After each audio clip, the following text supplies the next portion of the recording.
I hope somehow natunghayan nyo na po ang isang katotohanan na ito. Mula sa lumang tipan hanggang sa bagong tipan, hindi din po ito nagbabago. No? Ibig sabihin, hanggang sa ating kapanahunan, bilang kanya na pong hinirang iglesia, iniligtas, ang dami na tayong napag-aralan, at patuloy na dapat hinuhubog, di po ba, sa kanyang kaluwalhatian, from glory to glory, 2 Corinthians 5, ay tayo po ay naroon, kung tayo talaga ay 17 na binabanggit na, if anyone is in Christ, the old has gone, the new has come. Ano po? Meaning to say, yung mga dati nating buhay ay masasabi talagang nabago na, but it's not matatawag na nandun lang, nabago na. Ito po ay dapat patuloy na nababago. No? Doon po yung topic na nais kong ipaunawa ngayong umaga dahil karamihan, hindi nila pansin ang word na ito. At for the whole month, nakikita niyo mga posting ko, naroon po yung shoutout na yon, di ba? Minsan, biniro ko na kayo dyan, dapas mga nag-ugnay na mensahe. Pakiulit nga po sa mga katabi natin, kapatid, repent. Repent. Oh, nagagalit. Oh. Bakit ako magre-repent? Di ba? Well, kung hindi nyo napansin yung pinaunawa ko, hindi lang po tayo binago ng Panginoon, patuloy po tayong binabago. Napakaganda nga nung huling awitin ni Brother Jojo, tinutuwid mo ako. So mula sa siya ay tinaguri ang ka-Jojo noong panahon na yun, sa mga panahon na nasa UP siya. Eh narito siya ngayon, di ba ba? Na ka-Jojo din. Kapatid na Jojo sa Panginoon. Ha? And parang kapan ni Elijah yan, Brother Jojo. Pag sinuot daw yan, nagiging pastor din. Ha?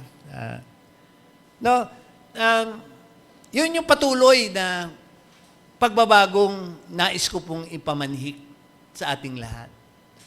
Mula sa tinagurian ng matanda na sa pananampalataya, kami yun, ha? At very clear, ang Proverbs, dapat kaya pumuti ang buhok mo, although marami na rin ako.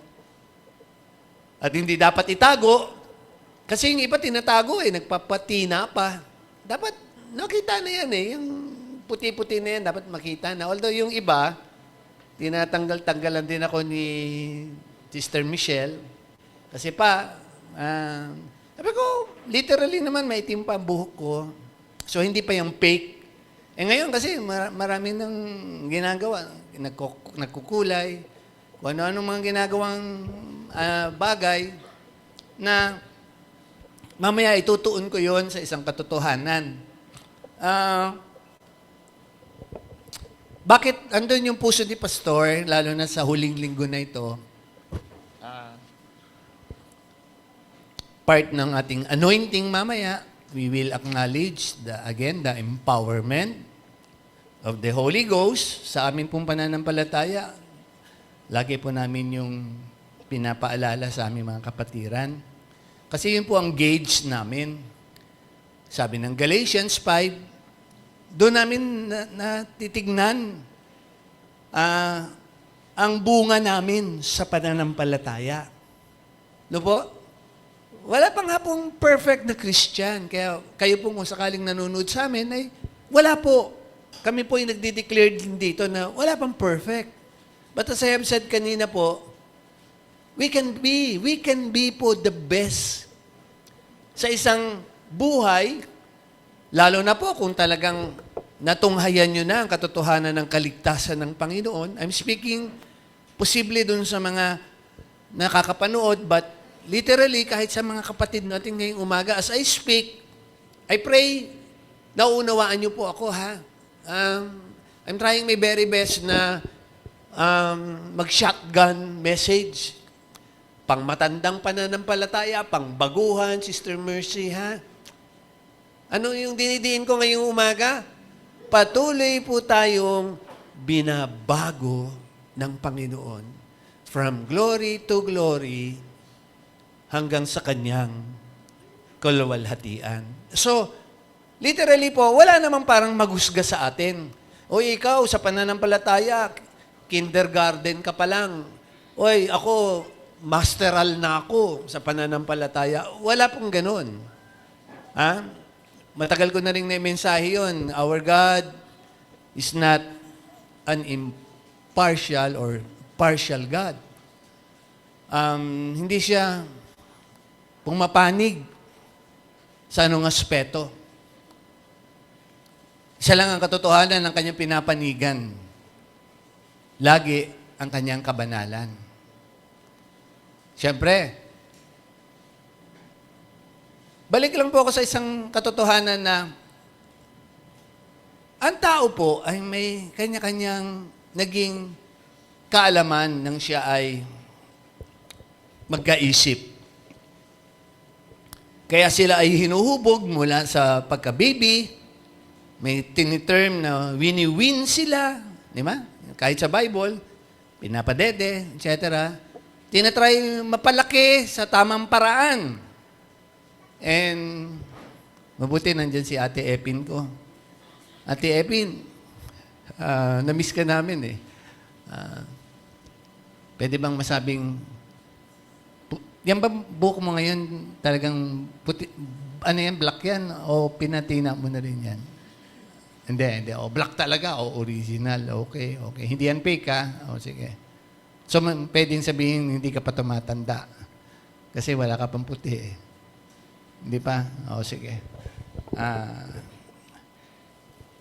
So, may term, di ba?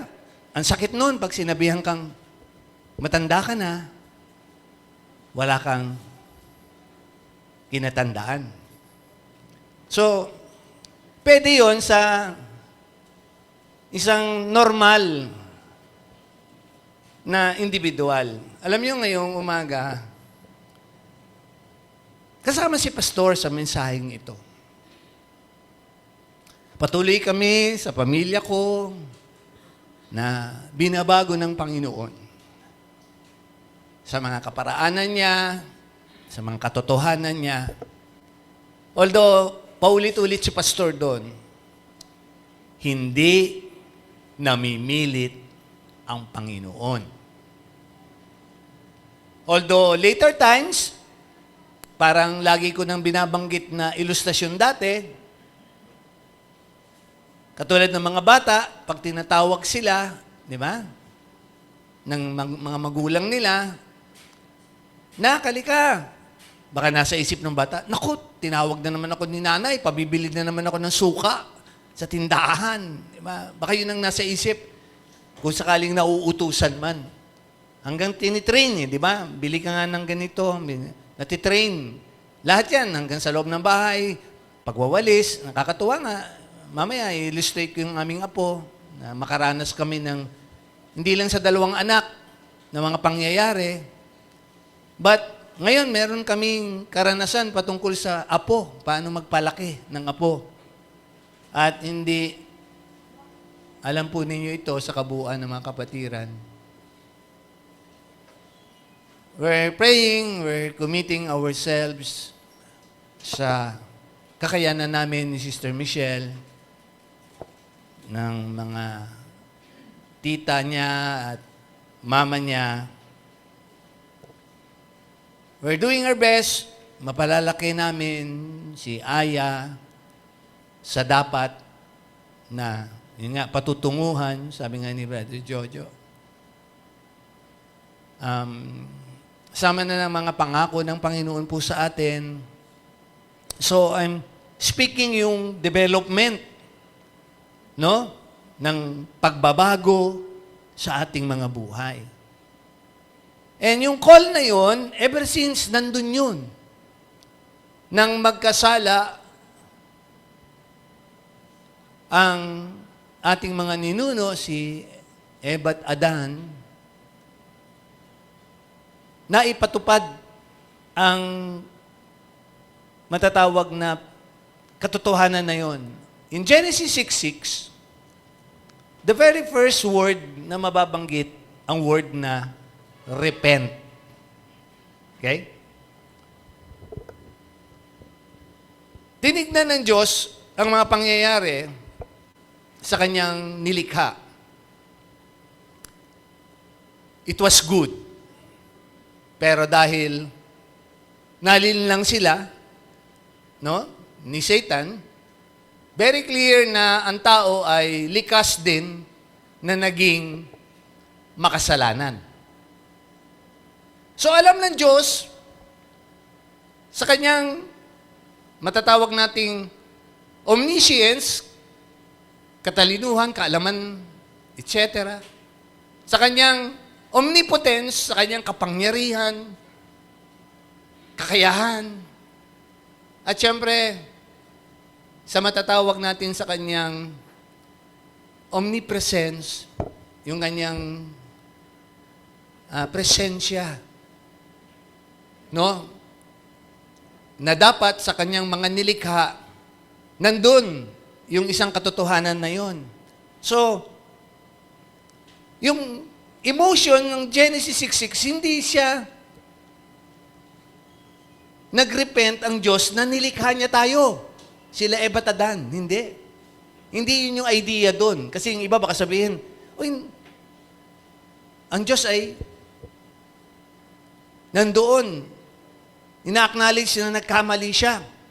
Well, in the principle, again, God, again and again, man is made in the image and likeness of God. From Genesis 1, 2, 3. Paulit-ulit yun, binabanggit. And ano po yung issue na dinadala ni Pastor dito? So, yung patuloy na pagbabago na ninanais ng Diyos, so, literally, kaya nga laging sinasabi ni Pastor wala pang perfect. Okay yun. Pero wag yun na magiging lisensya natin o dahilan natin para tayo ay magpapatuloy sa kasalanan. No? Kasi lagi naman binabanggit na ni Pastor ito Kompleto na tayo, mga kapatid ko, sa mga ginawa ng Diyos para tayo ay iligtas. At kung katulad namin na mga meron na ngayong maintenance, yung pananatili na yon na gusto ng Diyos hanggang matupad yung mga pangyayari sa huling panahon ng kanyang muling pagbabalik at tayo ay tatahan kasama siya sa isang buhay na walang hanggan. I do not know kung talagang makatotohanan sa inyo yung pangako na yon, di ba? I do not know kung nabibigyan yung halaga na hindi kayo napapahamak, kasi John 3:16 yan Hindi napapahamak ang tunay na nasa Kanya. Although, andiyan din naman sa Bible yun, pag tayo nagkakamali, sabi nga nung awit ni Brother Jojo, tayo kanyang tinutuwid dahil, ang ganda nun, Hebrews 12, hindi tayo mga bastardo. Tinuturing talaga tayo ng Diyos sa John 1:12 na mga anak niya. So tayo dinidisiplina niya. Tulad din po ngayon, ako ang tinaguriang monster sa bahay namin. Kasi si Aya po ngayon, ay may pinapanood sa kanya iPad, di po ba? Tapos pipindutin niya yung tatakbo yung dito sa tabi ko, sa gilid, di ba? Yung may bago siyang pinapanood Andun na siya ngayon sa parang mga feelings ng isang bata na dinidevelop. I do not know kung napanood niyo na yun. Maganda yun yung movie na yun. May Inside Out and 2 na ngayon di ba? Panoodin niyo yun. Yun yung sa mga bata, yung mga nila, dinadaanan nilang mga emosyon, kaalaman. So, yung mga, Mommy, there's a monster under my bed. Di ba? Yung gano'n, yung kinakatakutan. Nandun yun So, babalansehin namin yun. Diba? Na there's no monster. Ganun. Kung ano yung ipipresent mo. There is Jesus. That will protect us, etc., etc. So, ini-input mo, no? Tulad din nung panahon na yon, ini-input ko kina Eunice, kina Dia. Yung in-input ni Sister Michelle sa akin, although ang aking motibo ay para ligawan lang siya, lokohin nung panahon na yon, bumalik yun sa akin di ba? Na-inputan ako ng mga katotohanan ng salita ng Diyos. Kaya nandito po ako ngayon sa inyong harapan bilang isang lingkod ng Panginoon na muli at muli naghihikayat sa bawat kapatiran sa isang ministeryo na siya ang nagpatupad sa akin ding mga natutunan, nalaman sa mga pinagdaanan kong pag-aaral, karanasan, at sa unang ministeryo na nakita ko na ganito pala dapat ang tamang paraan ng leadership, hindi katulad noong nakita ko pong mga pangyayari. And hanggang dito, pinatutupad po ng Diyos yun na ang Diyos ang nangunguna, nagtutuwid sa ministeryong ito. Kasama po ako doon. Hindi pa po ako perfect. Wala pong perfect. Pero kung pagbabatayan ninyo, kung sino yung mas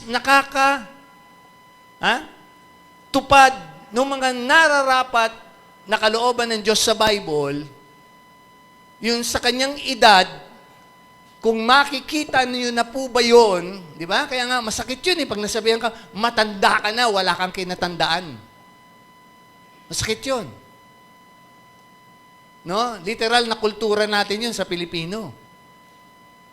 But, ganun din po sa buhay Kristiyano. Well, siyempre, paulit-ulit din si Pastor sa ilustrasyon na yun. Ang Diyos ay matyaga. Ikaw ay uhulmahin niya. Kaya nga, daw kayo dun sa kantang yun, yung made me, mold me. Huwag niyo hintayin ang Diyos ang mag-mold sa atin, pumisak sa atin, di ba? Para i-broken tayo talaga. Binibigay niya yung pagkakataon na binasa sa Psalms 51, yung brokenness na yun, galing sa atin. Bakit po? Ito po yung pinakang idea talaga nito ng aking ipamamanhik lang. Yung kabuuan ng mga pinapaunawa ko po, yung mga binabanggit kong verses, tignan nyo na lang, hindi po tayo para bumasa isa-isa. Again, gamitin ko po ang mga ilang bagay na tinignan ko po. In the Hebrew word, the meaning of repent is teshuba. Okay? Teshuba, mga magagaling kong kamanggagawa, hanapan nyo na naman ng mga anong magandang ano dyan. T-E-S-H-U-B-A-H. Teshuba. Okay? Or,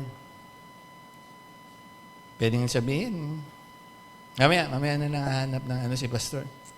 It means, return. Pagbabalik. Sa Tagalog, yun nga, minsan mahirap Kailangan mong pag-ugnayin Meron doon pagsisisi at pagbabalik na gumagapang. No, tinignan ko yung Pilipino dictionary ko Gumagapang pabalik. Mas malalim sa Tagalog. Pero sa English, madali lang yung idea ng repent Meaning sa Hebrew, teshuba, you return, and not just you return, but turning back to God. Kaya nga, dati tinuro na yan sa mga nag-EPS, repentance means 180 degrees, di ba? Turning back. So, pa-ilustrasyon lang si Pastor. Exercise tayo, baka huling mensahe ko na to Tayo nga po lahat ay tumayo. Tingin nga po, may titignan lang ako. Tingin po. So, kamusta po ang inyong mga sarili? Sa tingin nyo, nakatalikod na kayo talaga sa mundo at nakaharap na kayo sa Panginoon? Or, ganyan pa lang kayo? 1/4 pa lang? Sino pa lang ang 1/4 dito ng paganon? Sino ng 1/2? Kayo nakakaalam yan eh. Sino na 3/4? And sino na talaga yung masatawag na 180 degrees na? Sige po, makakaupo na ulit. Tinignan ko lang ang inyong mga tayo sa Panginoon. Di ba? Totoo po to, no? Nagpapaluhod si pastor. Ngayon, minarapat kong magpatayo kasi pinases ko kayo eh. Kung kayo ba'y nakaharap na kay Lord. Pansinin niyo yung mga tumatakbo sa kasalanan. Si Joseph, tinalikuran nila yung mga tukso eh. Lahat eh. Diba? Kasama ng mga pangyayari, maraming katauhan, pero hindi po ako doon eh. Kayo na po yun. I hope nagbabasa po kayo ng inyong mga Biblia. Meron ako mga ilang bagay na gagamitin po ang paalaala patungkol doon sa patuloy tayong binabago ng Panginoon. It is rather than just regret, tulad na nangyari kay Judas, di ba? Remorse yun eh. Hindi repentance yung kay Judas. Mas maigi pa nga daw po, matagal ko na rin na mensahe yun, si Pedro. Si Pedro po ang tunay na may pagsisisi, di ba? Si Judas po kasi, bakit matatawag nating regret yung kanya remorse? Dahil si Judas po ay nagpakamatay. So, nawala po yung halaga talaga ng pagbabalik niya dapat sa Panginoon. Okay?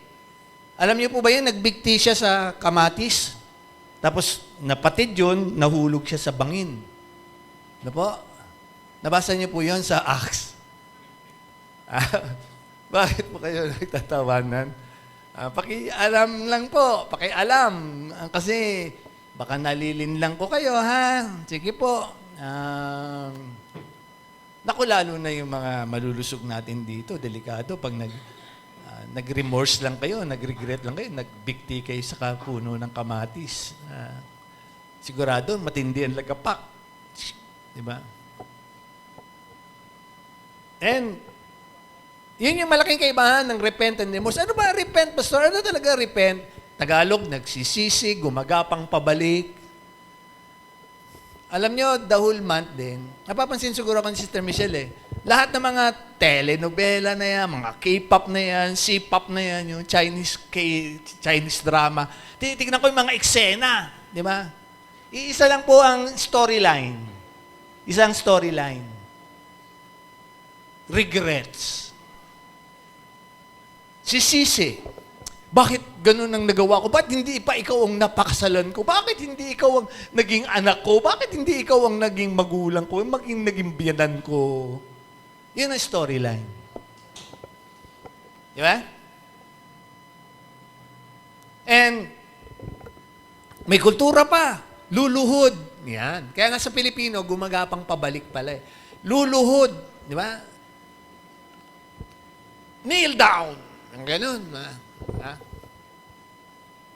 And kung babalikan ko mamaya si Aya, kung paano binabride namin ni Sister Michelle minsan, you will eat ice cream later. Pag nandun siya sa kanyang fixation, yung kanyang tantrums, yan, lahat, gagawin namin. Pero pag kailangan ko ng mag-control, nag-aaral din naman po ako eh. Nag-aaral ako ng child psychology. Alam ko kung kailan ako magko-control. And alam nyo, ang hirap namin ni Sister Michelle ngayon. Kasi si Aya ay hindi po. Hope so.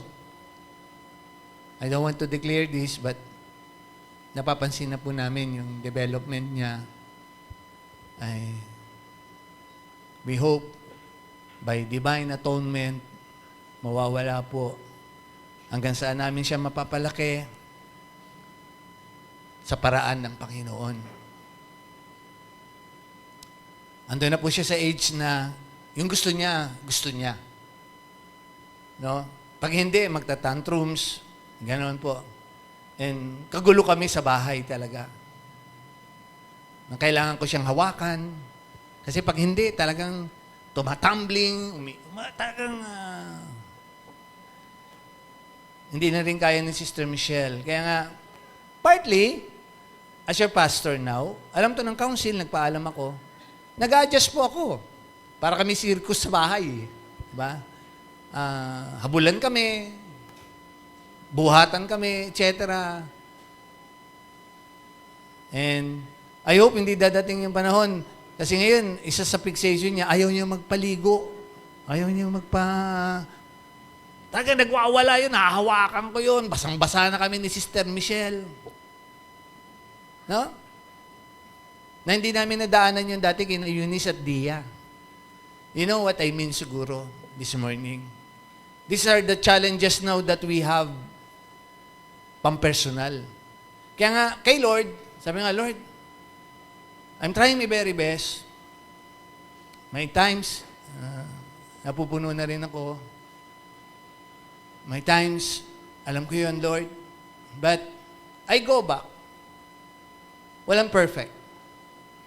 1 John 1:9, I hold on to that. 1 John 1:9, if I confess, minsan nakakaisip na ako ng hindi dapat. Hindi pa po ako perfect. Ha?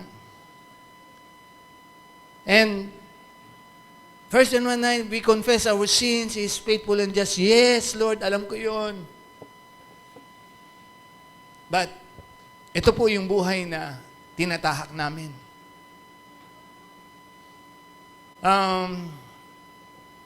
Si Eunice, siyempre, concern namin yan. Hindi ako bias, ha? Tingnan nyo. Mula sa ama ko, kaya nga naka-interrelate ako eh. I hope andyan si Ma'am Lorna mamaya. Ganon din si Ma'am Lorna. Kaya nga, in-acknowledge ko sana kanina, pero mas gusto ni Lord siguro sa offering prayer, yung acknowledgement. Si Ma'am Lorna lang yung pinakang senior kong kaagapay na natira. Wala din siya pong pinanigan. Yung unang kudita ko, kahit yung hipag niya, hindi ako bias. Hindi niya para samahan. At itong pangalawang kudita, mismong kapatid niya. Hindi din po niya kinunsinte. Dahil si Ma'am Lorna, ang isa sa mga nakita kong patuloy na binago ng Panginoon at patuloy na binabago ng Panginoon, no? Hindi ko para siya itaas.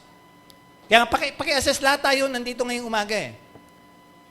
Sige po, wala namang perfect eh. So kung nagkamali tayo, siyempre, salamat kay Ate Epin ko. Simula't simula, nandyan din yan, ha? Ate Epin. Pag bumabanggit lang ako, Ate Epin, yung katatayuan, ha? Alam namin na malaki yung naging pagpapagal mo kahit sa amin ni Ninong Bong, Ninang Jane, di ba? Ninong Bong, Ninang Jane, nakatambay kayo dun sa bahay ni Ma'am Epin, di ba? Pag nandun kayo sa inyong Christian bookstore dati na pinagsimulan doon. Dami po eh. Daming mga manggagawa dito. Wala pong perfect. Pero, lalo na yung mga, eto na, hindi to bias, nagkahiluman na kami. Nagkahiluman na kami. Diba? Alam nila, nagkahiluman na kami. Biruan po namin yan. Kami na lang nakakaalam niyan, senyalis ng kamay na yan. Ayan po sila, patuloy na tumatahak. Ha? At nagpapabago sa Panginoon. That is the true meaning of Teshuvah. Bakit po? Tutuloy ko lang po, It involves action. Yan. It's an action word pala eh. Ang word na repent. Ha? Bakit po? Ang pinakang key verse ko po ay Matthew 4:17. Sa una pong pagpapahayag ng Panginoong Hesukristo, ineko lang niya yung nilalaman ng Old Testament at ito ang gustong mangyari ng Diyos sa panahon na yun. And from that time, Jesus began to preach. Ito yung first, preaching niya. And to say, repent, for the kingdom of heaven is at hand. Siya yung katuparan ng Misaya na inaantay hindi lang ng Israel, but patuloy ng sangkatauhan, na meaning magliligtas hindi lang papasok ng Acts 2 ng lahing Hudyo, but ang kanyang iglesia, Israel Church. And I hope nasa inyo yung timeline na yon, ha? Alam niyo yung mga development na yon. But kung mamarapatin nyo, pwede pa rin naman si Pastor. Kahit Sister Mercy, pagbaguhan, i-chat nyo lang po ako, magbibigay ako ng mga verses. Pero kasi ngayon po, tina-timeline ko lang kayo. No, yun po yung mga naging pangyayari. So, nung unang pagpapahayag ng Panginoong Jesucristo, ito ang kanyang daladalang mensahe. Repent. Kinakailangan ng sangkatauhan magbalik loob sa Diyos. And hindi lang magbalik loob, yung idea talaga ng matatawag na pagsisisi. Makikita yon sa aksyon na at involves action and thought, kaya nga Romans 12, renewing of the mind, sabi nga ni Sister J, the mindset, but it should be deep internal change. So yun po yung puso. Not just a state of mind na ako'y niligtas ng Diyos, eto yun. Yung iba okay naman eh. Alam nila na binago na sila ng Diyos, marami ng development. Alam nyo, na-prelude ko nga last Sunday yun eh, di ba? May mga baguhan tayo na kaya kagad nilang tanggalin yung pwedeng pinamanik ko. Ang galing eh, na-bless nga ako eh. More than pa dun sa pinamanik ko, pinalitan pa niya ng yung t-shirt natin pinamigay last anniversary, di ba? Yung ibang bagay naman, iintayin natin yun. Na kaya din niyang mabago yun sa buhay niya. Hindi yun agad-agad. Kaya nga sabi ko, yung joke ko dati, nawala ako kanina eh. Yung merong lalagain muna para lumambot, di ba? Merong ituturbo pag medyo matigas-tigas pa rin. At meron talaga pag medyo talagang matigas na matigas. Kung ano-ano na, pressure cooker.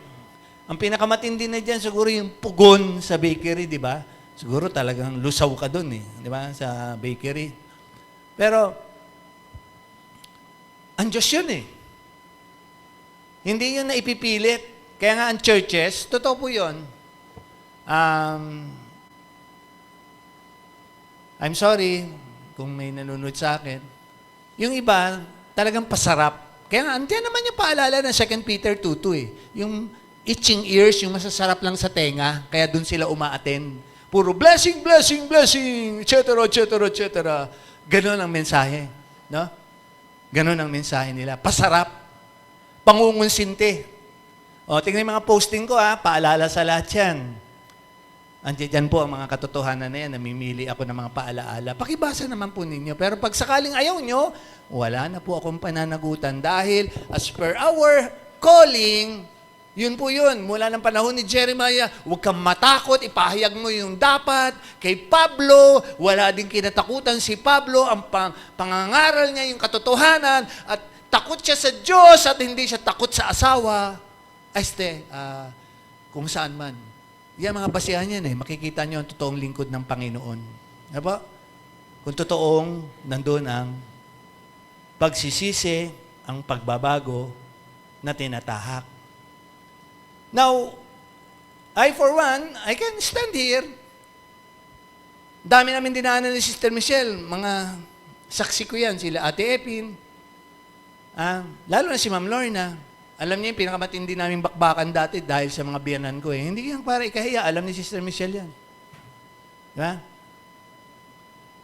Hanggang makatayo kami sa dapat namin tayuan bilang mag-asawa. Hanggang sa panahon na ito, tumatayo kami, hindi kami bayad sa inyo. Kahit nagkamali yung panganay namin dahil sa Peleo love na yan. Diba? O dito papasok yung tamang, kaming magulang ay tutulong dahil yun na nga eh. Pero kung ang anak namin ay suwail pa rin, very clear, alam nyo, although, hindi naman na yun para sa panahon natin. Ini-stone to death eh. Di ba? Pwede ako doon makipagdoktrinahan eh. Ay, nasa Mateo pa yun eh. Pwede pa stone to death. Kasi, di ba, dapat yung babaeng makasalanan, i-stone to death eh. Ang sabi lang ng Panginoon eh. Sige, yung walang kasalanan, unang bumato. Di ba? Natinag lang sila doon eh. Nandun yun. Pwede yung pagdidisiplina. Pero minsan, dahil ang magulang, ang anak ang nagtatrabaho, ganito, mga katotohanan to, kailangan ko na ito paliwanag ngayon eh. Para mabago na ang mga pananaw na ito. Sa mga pamamaraan, negosyo, marami akong alam eh. Ang dami akong natutunan. Pamamalakad, pandaraya. Nandun po. Minsan, nagka-council meeting kami. May nagtanong sa akin, Pastor, paano yung ganun sitwasyon? Leaders tayo, case study yan. Kasi kung patutuparan natin yan, pwede naman, magpatupad tayo. Kasi may mga guidelines tayo sa ministry. Sabi ko, pero pag ganyan din yan, dito matutuwa si Ma'am Nini sa ilustrasyon ko. Sabi ko, patuparan na din natin lahat. Lahat ng may trabaho, kunan natin ng ITR, at yung lahat ng hindi nagtatites ng tama, itiwalag din natin tulad ng Iglesia ni Cristo. Di ba? Hindi po yun ang paraan ng Diyos. Ang Diyos po ay hindi namimilit. Iintayin natin yung panahon ng pagbabago. Yes, kahit, Pastor, ang tagal na. Huwag na kayong magtaka. Meron dito, akala nila, nakalusot sila, umabot sila sa leadership. Pero later times, ang Diyos ang nagtutuwid. Ang Diyos ang nagpapatupad ng kanyang kaparaanan. Ang Diyos ang nakakaalam. Ang daming pinagkatiwalaan ko dito, kasama na ama ko, dati, mga magulang ko, alam niyo yun. And ang sinunod ko ay ang Diyos, hindi ang mga emosyon, damdamin. No. Yun yung unang ko dito sa akin dun eh. And salamat, nakita yun ni Ma'am Lorna, hindi ko siya para itaas. Nakatayo siya noon. Yung mga una kong kaagapay noon, nangalaglag. Nangalaglag. Kasi nga, transition yun eh, papunta sa Holy and True Christian Fellowship. Nagpapatupad ang Panginoon ng kanyang paraan, bagong ministeryo, ayan, at hanggang patupad nga po yan, pagbukas na ito ng 1996. Hanggang ngayon, dadatnan tayo, hindi ako sabi ko nga, quality church ang gusto ko eh. Hindi ko gusto yung, ang dami doon, nag-worship, akala mo, nakataas na ganyan, yung pala, naka-midrib din eh. Ang mga kasama niya, nakatingin doon sa kanyang midrib. Di ba? Ano matawag doon? Think tanks ba yun? Anong tawag doon? Top tanks ba yun? Mga ganun. Crop top. Crop top. Alam ni Asi. Meron ba doon sa kabila nun? Meron. Wala. Bawal.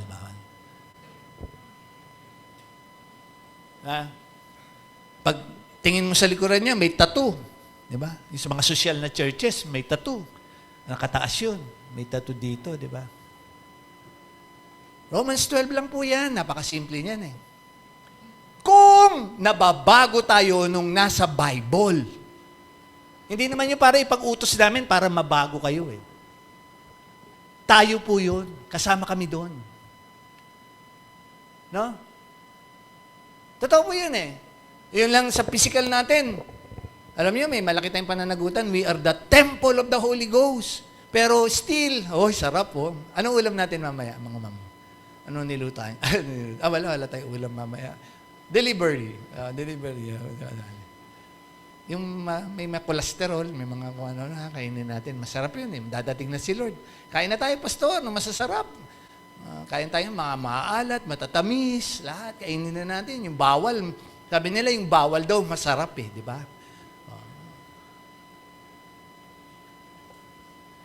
Asan yung pagbabago? Diba? Tingnan niyo, hindi naman ako bias. Tingnan niyo, pag nakita niyo yung mga classmates ko, di ba? Ako, I thank the Lord. Action word, mind thoughts, andun po yun. No? Yung pagnanais ng Panginoon na tayo ay inihahanda niya sa isang kaharian na paparoonan natin. At alam na natin yan, nag-aaral na tayo niya last year, yung tema natin. Today, ang purpose na lang natin yung presence of God sa buhay natin. No? And alam nyo, kung talaga lang tayo ay, although, hindi naman nga ako para maging bias na wag naman yung ganung pilitan. May kanya-kanya kayong devotional time. Hindi yung para checkin namin dito, may journal pa kayong, hindi po yun. Alam niyo, kahit sa bahay namin, kami nila Sister Michelle, may sarili kaming time. May sarili akong time. Basta pag may pagkakataon lang na magkasabay-sabay kami, kasi ngayon hindi na nagkakasabay-sabay eh. Nagpe-pray kami bago kumain. Pero wala na kaming OA na, halika kayo, devotional tayo, pilitan. Hindi po. Kasi hindi po yun ang magpapabago. Yung mga programa sa church, programa sa tahanan, hindi po yun ang nagpapabago. No? Hindi po yun ang nagpapabago. Ang Diyos po ang patuloy na nagbabago sa atin. Kung ang puso lang po natin ay naririto sa ganitong katotohanan. Daanan na po natin yung mga ilang bagay na lang po. Talaga pong nagpe-pep talk lang ako ngayong umaga. Not just a state of mind, matatawag dito, it is a deep internal change, not just a state of mind, it's a decision, physically, emotionally, and spiritually. Ayan, ha? Physically, emotionally, and spiritually. It is to recognize our own doing and humbly denying oneself. Pag unawa mo na ito talaga yung kahinaan mo, yan yung sinasabi ni Pablo sa Romans 7 niya, na yung gusto niyang gawin, hindi niya magawa, pero yung ayaw niyang gawin, yun yung ginagawa niya kasi nagbabattle ang spirit and flesh. And kaya nga mamaya, pupunta tayo sa anointing. Paalala naman ng anointing, the empowerment of the Holy Ghost, kaya madaming conservative churches, walang pagbabago eh. Kasi hindi sila bumubunga, kasi hindi nila pinaniniwalaan ng doctrine of the empowerment of the Holy Ghost. Tawagan niyo po ako sa aming YouTube, ha? Magharap po tayo kung gusto ninyo. No? Patutunayan ko sa inyo, kaya kayo ay may mga kabit pa rin, ang mga elders ninyo ay ganun pa rin. Diba? Kasi nga, ha? Walang empowerment. O, kamusta po? Ang mga bunga ninyo, pakitingin ng mga bunga. Pastor, bunga ko seedless eh. Okay ba? Seedless. Ibig sabihin, ba? Paki-assess, today's, malay natin talaga, ito na, andun na lahat ng armada ng rumors of war, anytime. Lagi na nagbabanggit si Pastor sa inyo. Just in case, see you all in heaven. Lagi na ako nagpapasalamat sa lahat. Salamat sa inyo. Awitin natin mamaya yun, ha? Brother Jojo ulit yun. Salamat na yun. Napakaganda yun. There's a challenge there. Eh. Dahil, again, and again, sabi dito, return now to the path of correction. Kaya nga, kahit sa Proverbs, di ba? Ang matalino, nagpapatuwid. Kaya sila matalino, nagpapakorek sila eh. Nakokorek yung mali nila. Ngayon, sabi nga ni Sister Je last week, kung ikaw yung tinatagurian na futile mind, gamitin ko, futile mind, bahala na kayo doon. Pinost ko yun eh, di ba? Yun. Walang silbing utak. Kasi yun ang ginagawa mo. Ha? Hindi ka nababago. Pastor, hindi talaga gusto ko man, Pastor, bakit hindi? Pakiunawa po ang gampanin ng Holy Spirit. Dito ako sa sentro ngayon. Andyan po yan. sa John 14, John 15, John 16. Ano yung mga nilalaman gagawin ng Holy Spirit? Hindi ka lang niya i-comfort pag ikaw ay malungkot, etc. Yun ang gusto ng karamihan eh. Puro blessing, puro pabor, puro por pabor. Alam niyo po, ang gampanin ng Holy Spirit, i-guide tayo sa tama. Ha? Kung kargado tayo. Ha? Kung tinanggap talaga natin ang Panginoong Jesucristo sa buhay natin. And very clear, bubunga ka sa Galatians 5. Bubunga ka. Hindi maring hindi ka bumunga. Hindi maring hindi lumago yung pagmamahal mo. Hindi maring yung pasensya mo, yung kindness mo, yung joy mo, etc. Hindi maaari. Baka wala na po, again, dinideclare ko, wala pong pagkukulang ng Diyos sa sangkatauhan. Kaya nga po, very clear ang katotohanan sa Bible na ito, mula sa lumang tipan hanggang sa bagong tipan, patuloy, nagnanais ang Diyos na tayo ay magbalik sa Kanya, balik loob, gumapang, pabalik sa Kanya. Kung OA kayo, bahala kayo. And then kung internal po ang tinitingnan ng Diyos. And hindi po ako para sa maging bias, ang dami pa pong pwedeng tignan na bagay-bagay sa buhay natin. It is a radical, yan po yung nilalaman ng Matthew 4:17, nadatna ng Panginoong Jesucristo.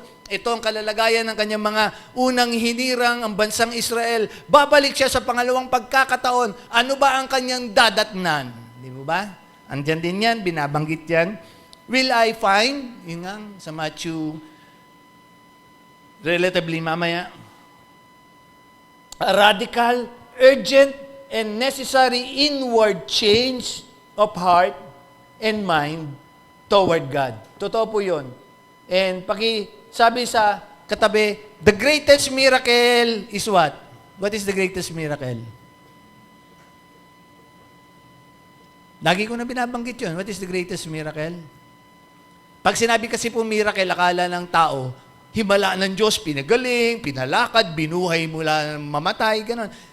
Ayan, si Himalayan, sila mamningning, lahat yung mga battle-tested natin dito, puro Himalayan, acts of God yan eh. Pag sinabi kasi miracle, acts of God. Ano pinaka na acts of God? As of first importance, 1 Corinthians 15:3, Christ died for our sins. Ano ba? And yun po yung kung talagang tinablan ka, sabi ng 1 John, hindi ka dadako sa mga espiritual na kasalanan, na dadako sa kamatayan. Ha? Kasi yung iba, akala nila, once saved, saved forever. Yes, kung makakapagsisi ka.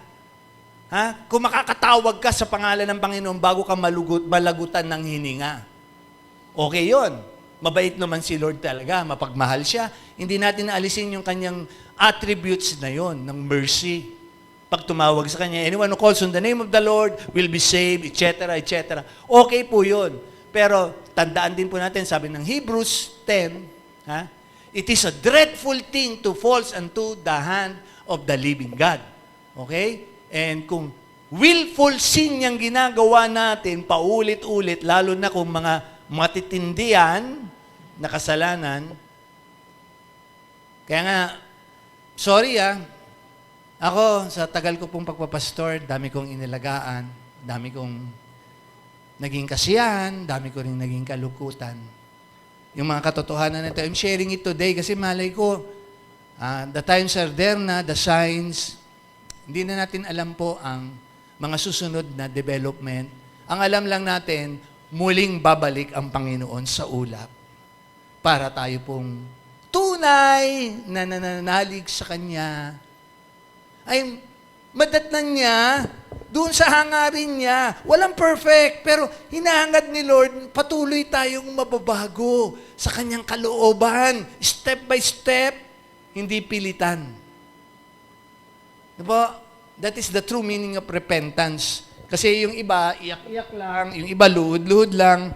And sabi dito, yun nga yun, ang galing nung isa kong pinapanood na Hindi siya talaga nagpatawad.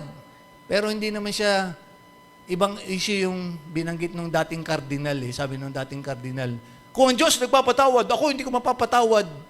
Yung dating presidente, di ba? Tindi nun, nung kardinal na yun. Ibang klaseng kardinal yun, sabi niya, totoo yun eh, nung panahon na yun. Di ba? Kaya nga nagising din ako dun eh. Okay na ako dito sa nililigawan ko si Sister Michelle. Nakakaligaw na ako, may natututunan pa ako sa Bible dati, di ba? Yung ganun. Pero yun pala yun, no? Yun yung process ng Panginoon sa buhay ko. Binabago niya ako step by step. Lahat yun. Pati yung mga kinakain ko, etc., iniinom, natigil lahat yun, yung mga dapat na alisin. Kasi kung sabi, inisip ko, nung nandun kami sa academy, nilinis kami dun eh. Ang tawag doon, yung melting pot. Pag nakapasok kayo sa academy, meron tinatawag na 6 months melting pot. Ano yung melting pot? Maliban sa duturugin ng pagkatao mo, kasi ang tatawagin mo sa sarili mo, hayop ka eh. Bug. 2 bugs. Tatawag yun. Dalawa kayo kagad, 2 bugs. Di ba? Ganun yun, training doon, yung mental mo. Kasi gagawin ka talagang follow orders eh. Okay? Then, i-exercise kami maghapon, papalabasin yung mga toxic namin, pawis namin, etc. No, hindi pa makukontento doon. Tapos, 1 week, ganito muna. 2nd week, ganito muna. Mas hahaba. 3rd week, 4th week, may karga na kayong mga mabibigat na bag, baril, bala. Kasi ititrain kayo talaga, ma-melting pot kayo, matanggal yung mga dumi-dumi ng katawan mo. Yun po yun. Yun po yung proseso doon. Sabi ko, para paglabas mo, very healthy ka. O nga, no? Pero kita mo nga yung mga box ko. Ang lalaki ng tiyan, kalbo, kung ano-anong sakit. Kasi hindi nila na-maintain yun eh. Yung dapat. Si Pastor, flexible pa ako, pwede pa ako mag-strat dito eh, di ba? Kanina, pinaltan ko yung ilaw sa labas eh. Di ba?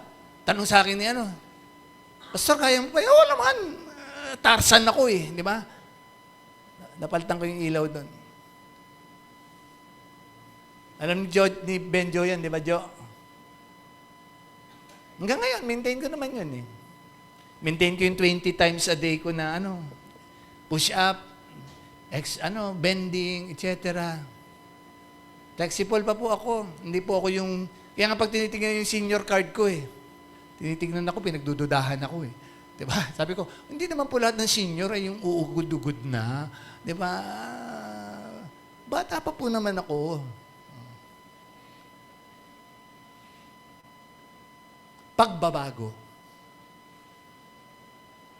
Hindi po pananatili sa hindi dapat. Kaya yun po yung purpose nun eh. Ang purpose ng Holy Spirit, John 15, John 16, ikukonvict ka, papaalalahanan ka. Anak, hindi na yan dapat. Pero nasa iyo yan eh, sisigon yan sa puso mo eh, yung inward mo. Kung gusto mo magpabago sa Diyos. Yan po yun. Ma'am Ningning, mamaya Ma'am Ningning, dadami na tights mo dyan mamaya, Ma'am Ningning. Kasi makukonvict na sila. Ibigay nyo na ang mga tithes ninyo. Diba, Ma'am Ningning? Hindi naman mga problema si Ma'am Ningning sa mga bayarin. We cannot turn back time, but only God. And true repentance, ang totoo daw pong nagsisi, ang tinaguriang change life. Ang sabi ko kanina, it doesn't stop there, yung change life na tinawag na, Christian na ako ngayon eh. Diba? Christian ang pangalan ko eh. Bahala na mga biruan sa mga nag-boyfriend, girlfriend yan. Alam niyo, this week, dismayado na naman ako eh. Nalulungkot na naman ako. Siguro baka yun yung outlet ng isang kapatid, pero nakita ko na naman siyang nag-TikTok pa eh. Sa hindi na dapat, pero... Sabi ko nga, paki-remove nga. Kasi siguro isang purpose, ang dami ng paalala, Philippians, Corinthians, Peter, do it all for the glory of God. Kung meron yung mga fraternity, yung grupo dyan, ng, four ways nila, di ba? Is it truth? Is it ganun? Sa akin, isa lang. Will it glorify God? Yung mga ginagawa natin. Will it glorify God?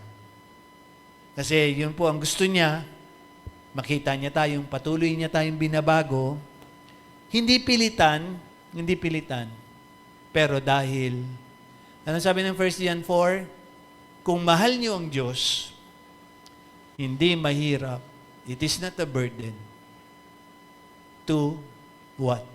Obey. Obey God. Today, yung word kong repentance, yung teshuba ko, paalaala po.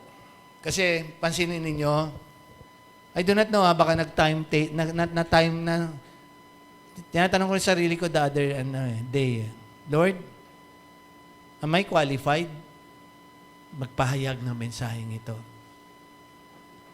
Hindi din po ako perfect. May mga sarili akong patuloy pang binabago ng Panginoon.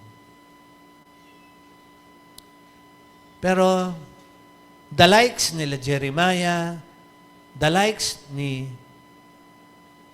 John the Baptist, nandun sila sa panahon ng pagpapahayag. The likes nila Peter, Pablo, paalala nila sa mga churches, the Lord is coming soon, the Lord is coming soon, the Lord is coming soon.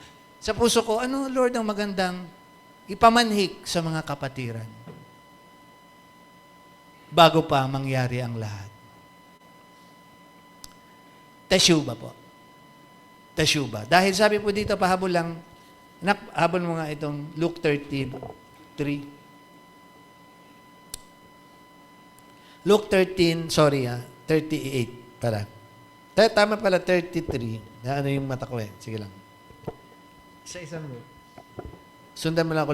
Luke 13:3. Sorry. O, sige. Nagdoble ang mata ko. O, Luke 13:3. Sige. Ilan lang to, Ma'am Jane, hindi ka mahirapan ngayon sa mga verses ko kasi more on my heart ang mensahe ko. Ano sabi ng Panginoon? Verse 3, I tell ye, nay, but except ye repent, you shall all likewise perish. Tayo po'y manalangin. Ama, anointing of oil po kami sa pangalan muli ng aming Panginoong Yesus.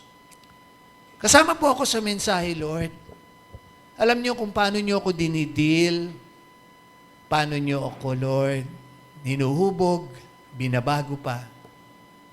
How I long, Lord, ang aking mag-iina hanggang apo, ay may pagpatuloy ang mga pagbabago na yon. The hardest calling sa isang lingkod mo, Panginoon, makita ang mga mahal namin sa buhay na narito sa iyong huling paalaala, napapahamak. Understanding, Lord, hindi po ako nagkulang sa mga pagpapaunawa sa mga mahal ko sa buhay. Pero naroon po ang kanilang mga pangyayari, sila po ay napahamak. Lord, hoping hanggang dun lang, but Lord, yung spiritual, Lord, napakahalaga. Although, hindi nga po mapipilit. Nandiyan na po lahat ang iyong salita na dapat namin mapagbatayan. This morning, Lord, just touch us, Lord, with your presence.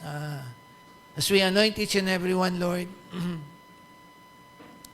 timely, sa amin pong huling linggo ng Enero.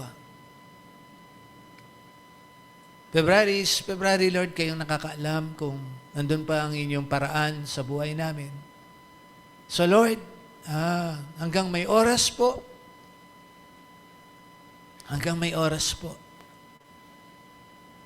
Sabi ko nga po kanina, we cannot turn back time. Kayo lamang po, Panginoon. Maalala namin noon, Lord, I pray hindi po nawawala pa rin sa init ng aming mga puso, kaming naririto sa Holy and True Christian Fellowship. Nung pandemic days, sabi ko nga po, kung ibibigay pa ninyo ang isa pang pagkakataon habang hindi pa nga po na isa sa katuparan yung mga kabuuan. So, environmental yun, Lord, noon. Ngayon, Lord, nagsasabay-sabay na, hindi lang environmental. Pati rumors of war, Lord, ito na, andyan na po talaga. And Lord, kung titignan, lahat na ng fulfillment ng mga prophecies, andyan na po yung tinaguriang Board of Peace sa Gaza, sa Israel. Ito pong mga susunod na sitwasyon ng Gog and Magog, China, Russia. Andyan po sila lahat, Lord, na papatupad po ang mga katotohanan na sila po ay nagiging mas nariyan na po, aggressive sa kapanahunan. Kami po na iyong mga hinirang. Yes, Lord, we are so assured na andyan po kayo sa mga pangako niyo sa amin. But Lord, yung pag-aantabay namin, pwede po pa talaga, lalo na, sabi nga ng karamihan, New Year, kung anong New Year's resolution. Lord, there's no New Year resolution. It's an ongoing process sa buhay po namin. You want us to repent. Any time of the day, Lord, pwede kaming makapag-isip ng masama, pwede kaming makapagsalita ng masama, pwede kaming gumawa ng masama. And Lord, you have said so 70 times 7, pero hindi po yun dapat namin maging lisensya na patuloy kaming magkasala sa inyo. And it is a challenge now, Lord. Empower us, Lord, by your Holy Spirit this morning, Lord. Sa kanya-kanyang tahanan, ang mga mahal sa buhay, kung may mga problema, awayan, concern, Lord, magkaroon po ng healing, kapatawaran, pagbabago sa mga pananaw. Kami po dito sa loob ng ministeryo, Lord, alam niyo rin yun, Lord, hindi ako bias, kahit ngayon po, hindi din po ako para dahil ang mga iba naming manggagawa dati ay ganun din po. I'm praying for sa dalawa ko pong anak na sa kanilang mga schedule, makapagpatuloy, sa kanilang commitment. Kami ni Sister Michelle, kung saan pa po kami makagamit. Lord, patuloy. Patuloy na baguhin mo kami, Lord. Kasama po na kabuuan ng ministeryo ngayong umaga, yung pagmamahalan namin, pagpapaunawaan, pag-aagapayan bilang magkakapatiran, sa mga kapatiran namin, Lord, na may mga sitwasyong mahihirap, karamdaman. Kamusta po kami, Lord? Are we really in prayers para sa kanila? Nakakaalala man lang ba kami? Nakamustahin sila? Nakakaalala ba kami mag-share ng blessings namin? Lord, alam niyo yun. Kayo yun. And Lord, marami kaming pwedeng baguhin pa. Tulungan niyo po kami, Lord. Tulungan niyo po kami. Kahit po ang aming ministry, alam niyo, Lord, hindi ko na hinahangad na whatever. Kalooban niyo lahat, Lord, mangyayari sa ministeryong ito, Panginoon. Ang mahalaga, Lord, sa iyong muling pagbabalik, will you find mercy, sabi mo nga, Lord, repentance sa buhay namin. Samahan kami, Lord, as we now just pray for one another this morning. In Jesus' name, amen.